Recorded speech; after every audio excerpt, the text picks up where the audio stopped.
You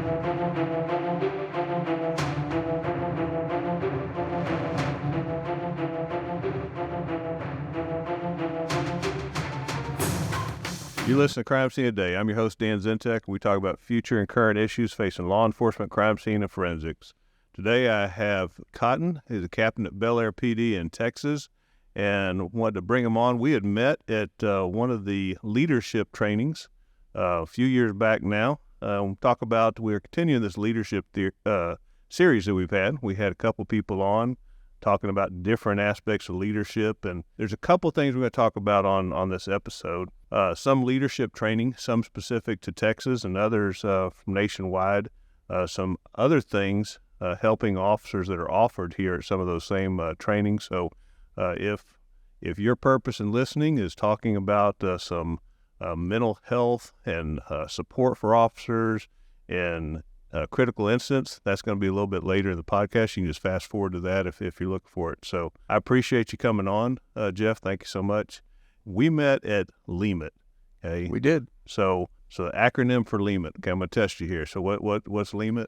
Law Enforcement Management Institute of Texas. Okay, so that's out of Sam Houston State University, and I wish I knew the detailed history of it, but I know it started many years ago. It was Texas legislature that actually funded and put it together.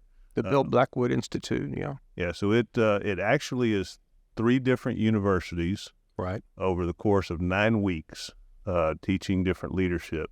So we started at Texas A&M. That's right. And The Mays Business School. Mays Business School, and that was pretty cool because the instructors were not law enforcement. That's correct. They were all professors, college professors. So these are the same people teaching the MBAs and all the business instruction to people at Texas A&M, certainly highly recognized school here in Texas and nationwide. So out of that, I remember us talking about budget and talking about some futures of business, business management in general. Right. Some instructors that stood out with different projects and things. But it's a total of 9 weeks. We do 3 at A&M, and Which really, to your point, was really the management kind of aspect of leadership, managing the organization, teams, holding meetings, budget, those kinds of things. The mechanical side of leadership really was what we focused on at A&M, as I remember.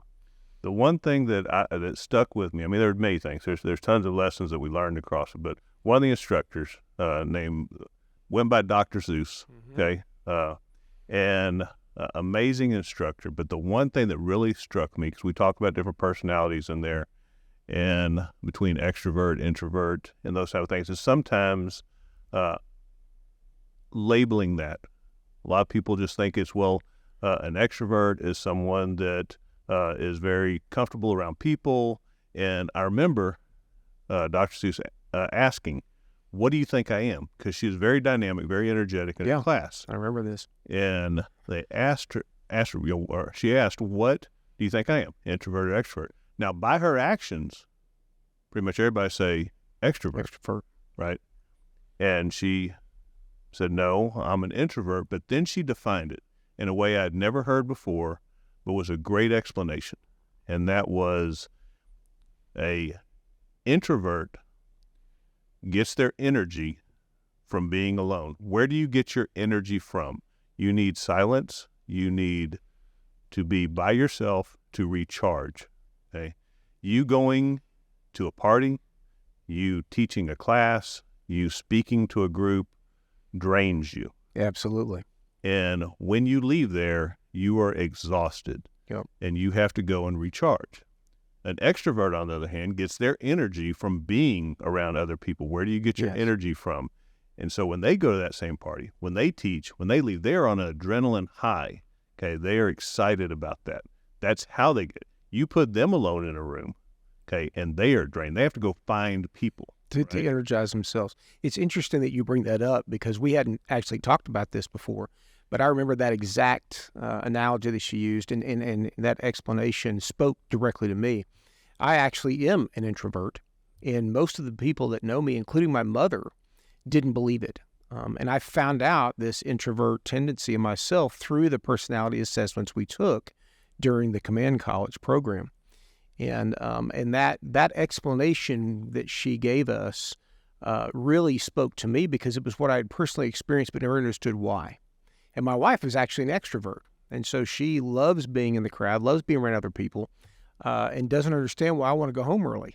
Right. And now I understood too from that, how that introvert extrovert thing works. And of course, we learned too that it's a sliding scale. I mean, you can be an introvert, but be more centrally located on that scale as opposed to an extreme introvert, which is what I think a lot of people stereotypically envision when they hear introvert. Well, I think with all personality tests, Myers-Briggs, and all the many ones that are out there, Right. that all of them come to the same conclusion, that you have certain traits that you lean more towards, but everybody possesses all the traits, and you will need to use them throughout whatever the situation may be. Absolutely. And certainly as you raise up in a leadership position, it is more often that you are going to have to break out those different personalities, whether it is to instruct a class, whether it is to meet before city council, to advise a project, whatever it is, you have to be the leader, which does mean you have to organize a group of people, motivate, influence those people. And so even though it may not be your strong suit, you possess it. It just means you have to dig deeper to develop that type of Absolutely. It's a learned behavior and a learned skill set. And, an introvert who is, for instance, finds himself in an executive leadership position is going to have to do public speaking. It may drain them, but they'll learn to do it and may very well do it really well. And that was kind of Dr. Z's situation where she had learned to do it so well to the point that you really didn't even see the introvert side of her, I found it unusual that they even made the statement that it is not uncommon. It actually is more common that your CEOs and your hires are more introverts than they are extroverts. I'm not real positive the reason. I don't know if it's more the analytical. I don't know if it's pausing to not jump into the middle of it till you do those things. But it sort of took me back because you would think, as we've learned along the way of networking, like, oh, it must be the person who comes in, owns the room, shakes the hand, this, that, and other. And that's not always the case as you move up. But that was the first module.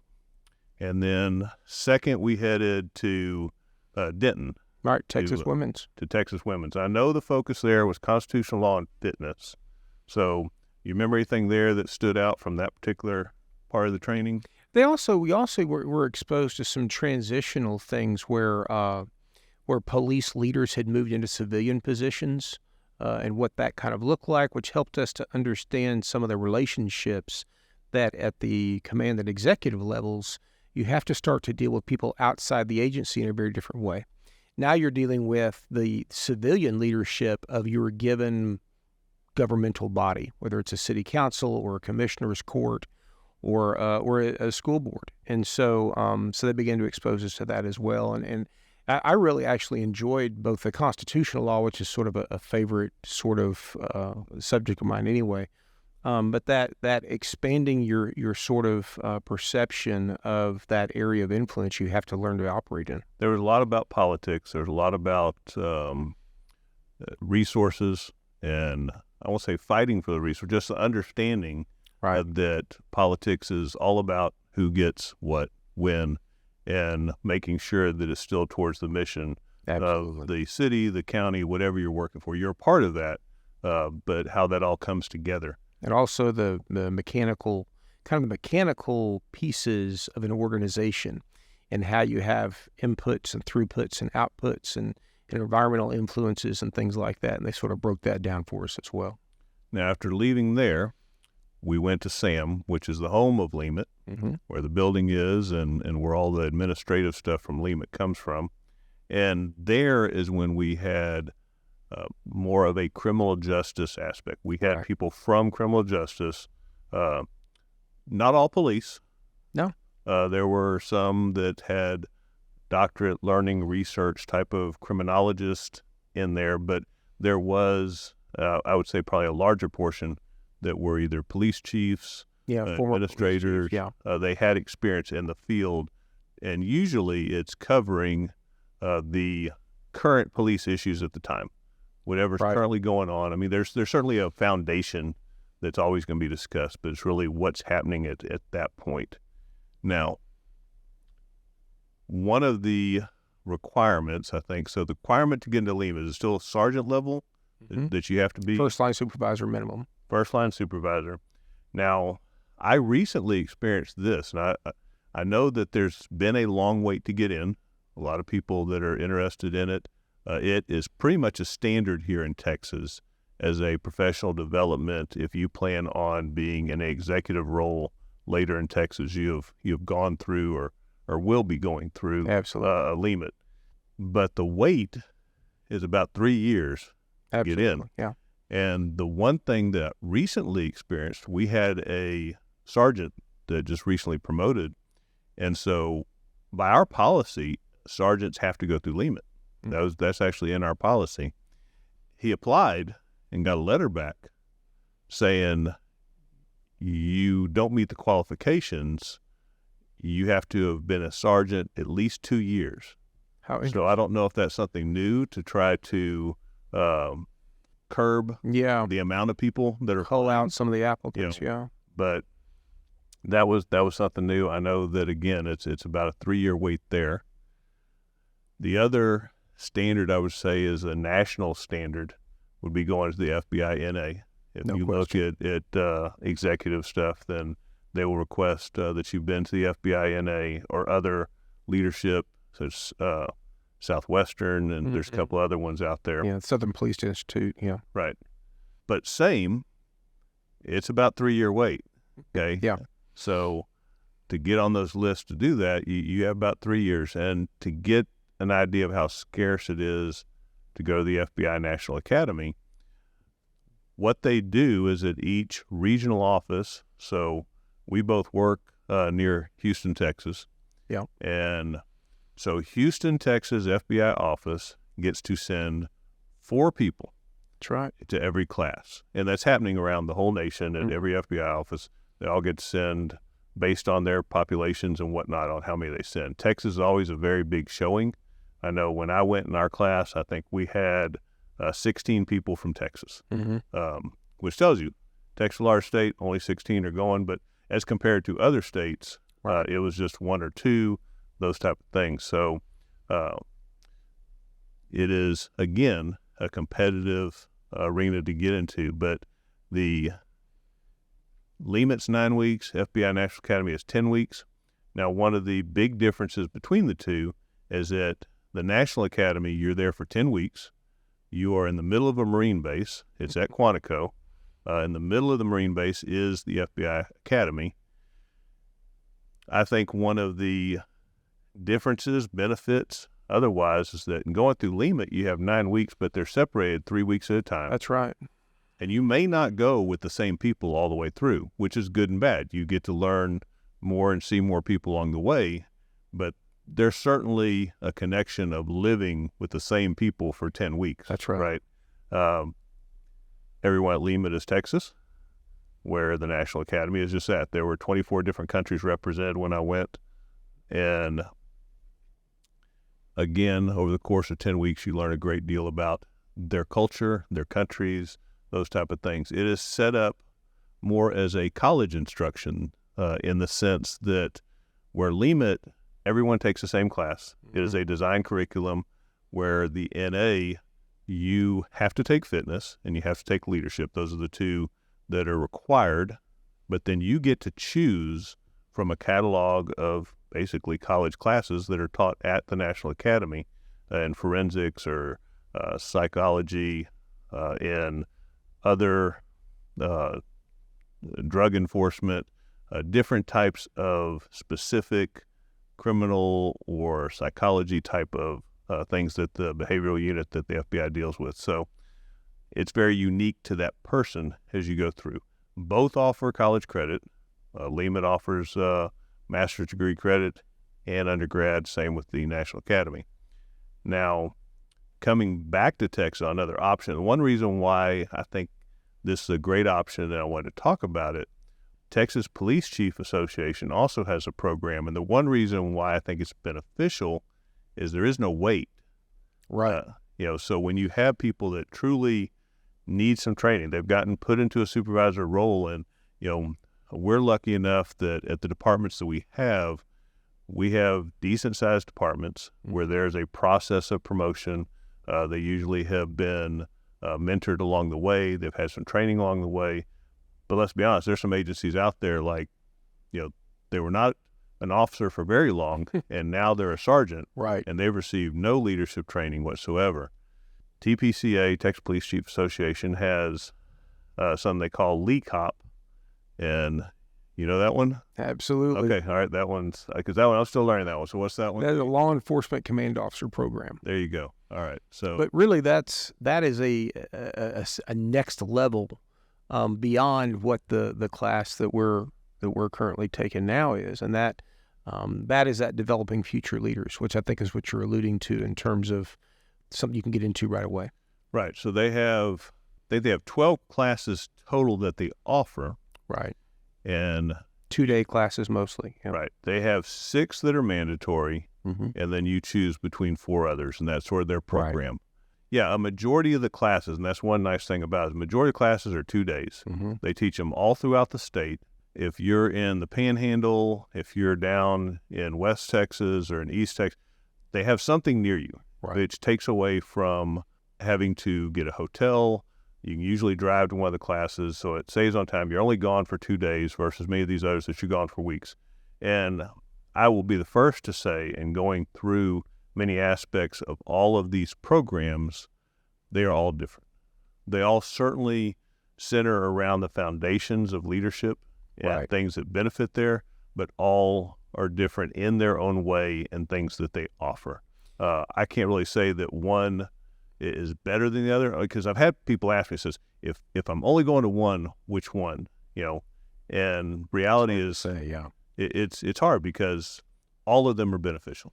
Well, and really, leadership development is a lifelong journey. And so, committing to being a lifelong learner is one of the tenets of good leadership. And so kind of talking about how long it can take to get into the command college at Leamet or National Academy, I would encourage anyone that's getting into law enforcement supervision to start the process early, because it's going to take time. But one of the things that I like about Texas Police Chiefs program is that even the 2-day classes, now this 3-day or the 3-week Developing Future Leaders class, which is it's 3 weeks, it's broken up into 1 week at a time. So you do 1 week per month for 3 months, and you finish that kind of foundation class you need for LECOP. But even by itself, it's very helpful for new supervisors and kind of the mechanics it goes into about leadership. But what I like about the 2-day classes that we've experienced together, even here recently, is that they talk about good leadership principles, even in those little 2-day classes that may have a focus on something a little bit more drilled down. And that really is a key to the leadership development within the law enforcement profession, is getting the concepts, the principles, the philosophies, and the language, the vocabulary standardized across the profession. Well, people understand when you're talking about leadership and you're using terminology that the guy next to you understands what you're saying. And so that's one of the things that this TPCA program, I think, offers, is even the smaller classes, you're beginning to be exposed to professional, intentional leadership development principles that you'll just go deeper and deeper into as you go to these other longer things like the Developing Future Leaders or LCC at Leamet or the National Academy. So now, one that really stood out to me that I took from the 2-day class, and I think it just speaks to one of my interests, passions, whatever you want to call it, and I wrote my paper on it when we were in Leamet, was just accountability. And we talk about meeting with our people and relationships with our people and evaluations. And they had a course on evaluations through TPCA. It was a 2-day course. And in going through it, I felt that all of our supervisors in my agency should go through it to have a true understanding of what you should be doing and evaluating. So for their growth, for their potential, for, addressing some problems, but not holding them down because of those problems, and how to overcome those, and truly how to document those in a way that is beneficial for the organization, it's beneficial for them. But again, I think that's missing when I would ask many people, when I would be teaching or otherwise in leadership, I would say, how many people do yearly evals? Everybody would raise their hand. I said, now keep your hand up if you feel they're beneficial in any way. Okay, everybody would lower their hand, Right. which is very sad for the purpose of what they truly should be. I think that TPCA really covered that. I think they really explained the true purpose behind them, the benefit of them, how to do them, what challenges that you could face in doing them, how to overcome those challenges. And I feel that that's really sort of the outline for a lot of their courses. Whatever the topic is, it's the purpose behind it, how to do it, challenges that are faced, how to overcome those challenges. And I think we see that in all of the courses. I think you're right. And what I've been pleased to see too is a very employee-centric, employee growth-centered approach to the leadership principles and the way that they are presented through each of these kind of specialized classes, that they really are encouraging this new generation of leaders to be one that have a growth mindset in terms of both the employee and the agency. Rather than just do as I say and don't ask questions, they're really teaching you to understand employees as people, as human beings, and how to tap into their motivations, both intrinsic and extrinsic, how to get them to be to grow in the way that they feel satisfied, so that their contributions to the overall mission are as good as they can possibly be. And that's really has been something for me that gives me great hope for the direction of our profession in the future. There's also not a time restraint on that. So That's a good point. Limit that you're back to back with these things you're trying to complete in a certain time frame. Obviously, 10 weeks you're away for NA. This is sort of on your own time frame. If you got things that come up, there'll be another class next month. Yes. There'll be another. Even the 3-week one, we've seen where people were taking the 1 week a month and had to skip a week because if something came up, they just went somewhere else, took that second week. Yeah. So all that is great benefit of that program, and I look forward to seeing it grow. It seems to have gained in popularity as they've developed it here in the past year or so, even though some of the classes that they're teaching have been around for many years. In all of those, and I'll put them in comments and such, if you are in law enforcement and looking to receive any of that leadership training, whether it's through the TPCA, LEMIT, or National Academy, and we'll put those down so that you can have access if that's something that interests you or your organization. So another thing that, and one of the reasons specifically why I had Jeff here, is LEMIT offers a couple of other training and benefits to officers at Sam Houston State. A couple of things that they do is their constable development, new police chief development, but the one specifically that I wanted to bring you on to talk about is critical incident and helping officers get through some critical incidents. I know that you've been involved in that process and Yes. helping officers stuff. If you could explain sort of that program and what, I guess, how it was created or otherwise there. So the name of the program is a Post-Critical Incident Seminar, or PCIS. This program was actually started about 20 years ago and over on the East Coast in the Carolinas. It's an adaptation of a military program. It is a 3-day seminar, very intensive seminar, that is open to first responders in Texas. It's actually open to all first responders, so EMS, fire, and police and dispatch. It started off as just for law enforcement, but the officer and their spouse or significant other is welcome and encouraged to attend.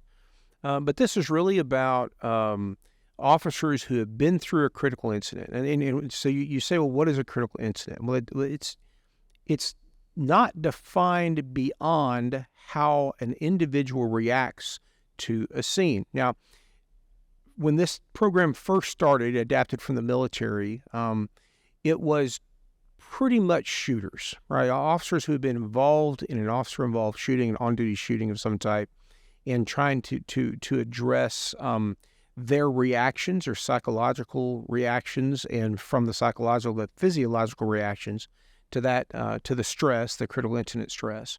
But over time, we've learned that there's a lot more to this job than just, say, a shooting. And so now what we see is people coming through with, say, child death scenes, ICAC investigators who have been looking at child abuse cases for years and years. We get a lot of duty deaths and officers that are there experiencing the traumatic grief of the loss of a fellow officer. It's cumulative. We get officers, 20 and 30-year veterans, that maybe their critical incidents weren't one big one, but an accumulation of all these things over time. And so what they do is they come, and there is an initial first day large group where everyone in the class, and it's about, including spouses, the groups run anywhere from 22 to 30, pretty much. And this is a peer-driven program. So what do I mean by peer? Peers are fellow officers and spouses who have been through critical incidents of their own with negative reactions to that critical incident and have experienced that stress. And they have been through this very program, this 3-day program, as a participant, as a student, if you will, and then went back, received additional training in how to support recovery and processing through these critical incidents. And then they come back and they facilitate this program. So they teach modules of instruction that is part of the program. They lead small groups. They share their own stories, and that's really the power of the peer. Is these are peers who've actually been there, and so in the blood and the mud, if you will. And so the power of their participation is the sharing of their own journey, what they went through and how they made it through, and what worked and what didn't work.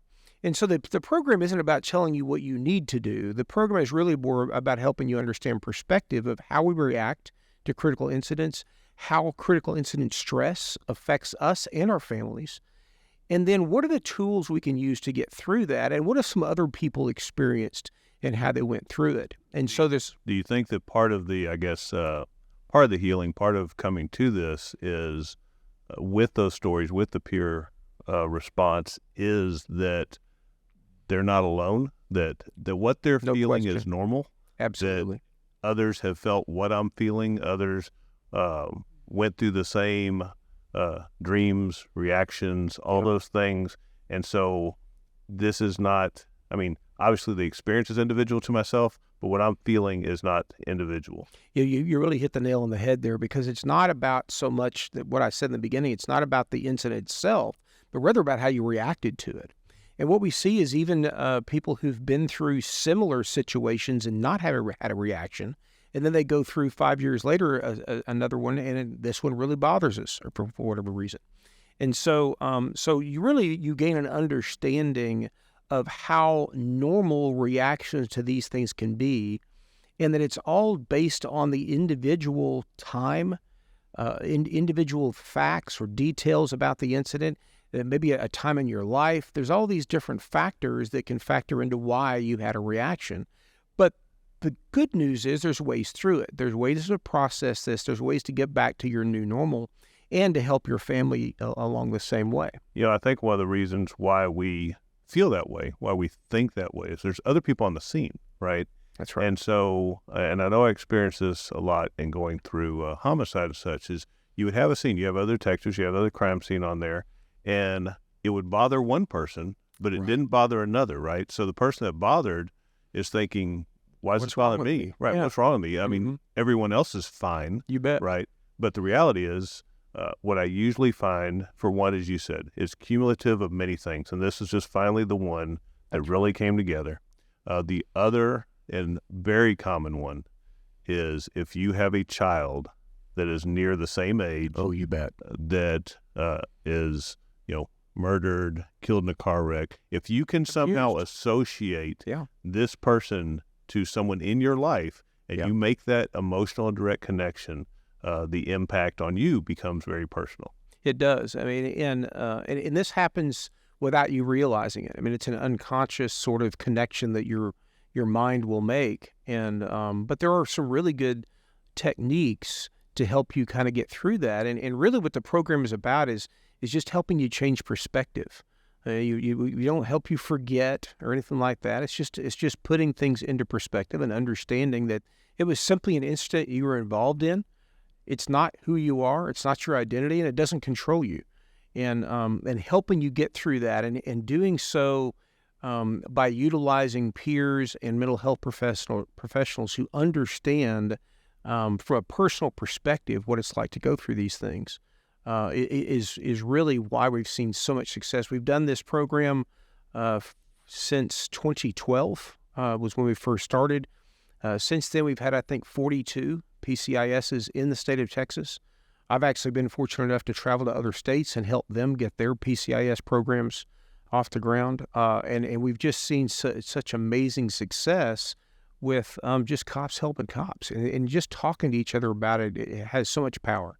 Well, it seems to me that 3 days would not be enough to do it. So there has to be more to it than the 3 days. There's got to be follow-up, or what's beyond 3 days? 3 days seems very short. Sure, right. And in the program, it's a very almost copyrighted design kind of deal that they've figured out that works really well. And a lot of times what people do need is kind of what you alluded to, and that's that sort of normalcy, like normalizing their reaction. And that alone is enough to break them loose and let them start processing this. So we have to understand that getting through a critical incident it takes sometimes years to get back to how you felt normal again. But it doesn't mean you're not functional. It just means you're moving forward. Oftentimes we see people come through the program who are stuck, and in 3 days you can get them moving again. But we also use some other techniques. One of the things is the large group, where you talk about, in this very kind of safe space, to use a millennial term, all right, where you can share your experience with other people who've had similar experiences. Small groups delve deeper into your reactions and then what your plans are going forward. So we sort of help you figure out your own plan going forward as you're going to leave at the end of the 3 days. In addition to that, we have mental health professionals who work with law enforcement, understand these things, and they meet individually with each of the participants as well, and allow them to sort of work on some therapeutic perspectives about what they've experienced. And they also use a technique called EMDR. That's eye movement desensitization and reprocessing. Yeah, that's easy to say, right? All right. Say that 3 times fast. And what it basically does is it helps. They actually discovered this with Vietnam vets back in the 80s. This technique. But it helps your brain to process whatever this critical incident, if it's kind of stuck in the forefront of your mind, and it's kind of all you think about all the time, or it's very invasive in your thoughts. It kind of helps you to break loose the emotional reaction to that experience and lets you sort of process it into just a memory where it should be. And so they believe that it works similar to REM sleep. When we are in our deepest levels of sleep and our eyes are moving back and forth, they believe that is the brain processing the day's events. And so what this does is kind of intentionally force that process in a conscious state. So that's one of the tools that they use. The instruction that we do, there's a block of instruction on relationships, on law enforcement relationships. There's instruction on coping and resiliency, a search for meaning, like trying to find meaning in this experience that you've been through. There's physiological reactions to things. There's a section on wellness from a nutritional and supplement perspective. So we kind of talk about a lot of different things that sort of loads the participant up with just information, just data, so they can understand better what it is that they're going through, and kind of to your point, that a lot of their reactions are perfectly normal. That, if you break your leg, you don't expect to be better the next day and go back to work. You know it's going to take time to get through it. And you know that even 6 weeks later when they take the cast off, that you're still going to have a little rehab, a little work. It's going to take you a year before you're really back to where you were before your leg broke, right? But we tend to not give ourselves that kind of time frame for psychological and critical incident type stress. But the truth is that's exactly what happens. And this 3 days is really an opportunity to kind of focus on making sure we're moving forward in the healing process and sort of being stuck in the same place. So you talked about having 40-something in Texas and developing. So now is this something unique in Texas? You talked about traveling out to other states and doing this. It started in California. No, it started in the Carolinas. Yeah. North and South Carolina, Virginia, Oklahoma, New York, Arizona all have programs now. Louisiana has started one now. And so ours started in 2012, but I think 12 years before that is when the Carolinas started. And so it has slowly grown across the U.S. as they've seen kind of the power of this. You know, when LEMIT first took this on, they found out about it, and Dr. Watkins, the executive director of LEMIT, really wanted to bring this to Texas, and there was no funding for it. And so those of us who were peers at the beginning really went out and had to raise funding to put one of these things on.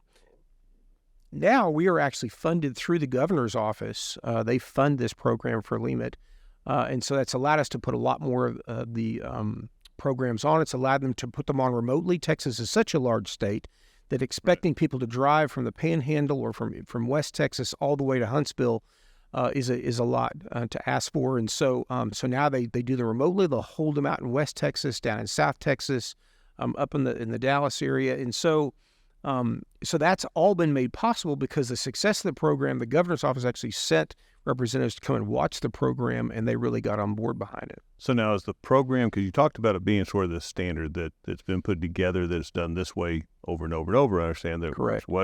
So is there some type of national association, an agency that has developed this curriculum, that this is being duplicated between state to state? Or like if I went from Texas to Louisiana or to New York, is it something different I'm going to experience there than what I would experience here? If they call it PCIS, then it's pretty much copyrighted into the model that we use.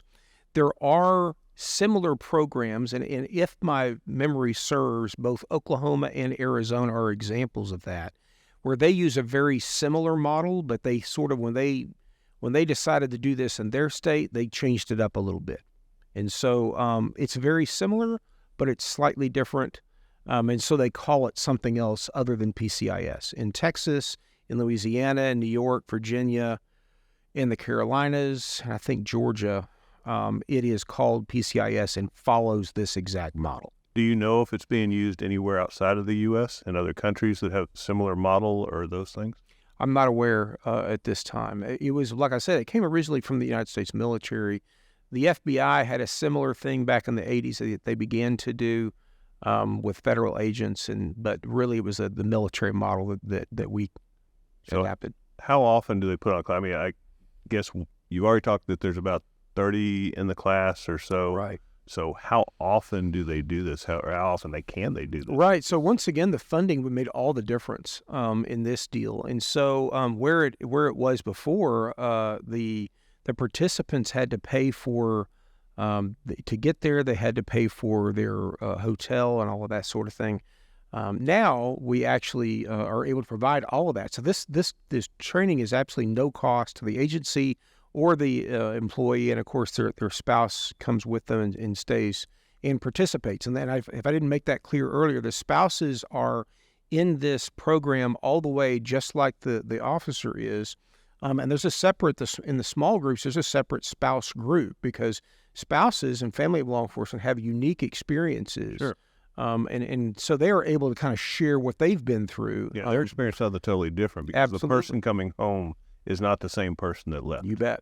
And we've really seen success in terms of relationships and communication between spouses who've been through this program.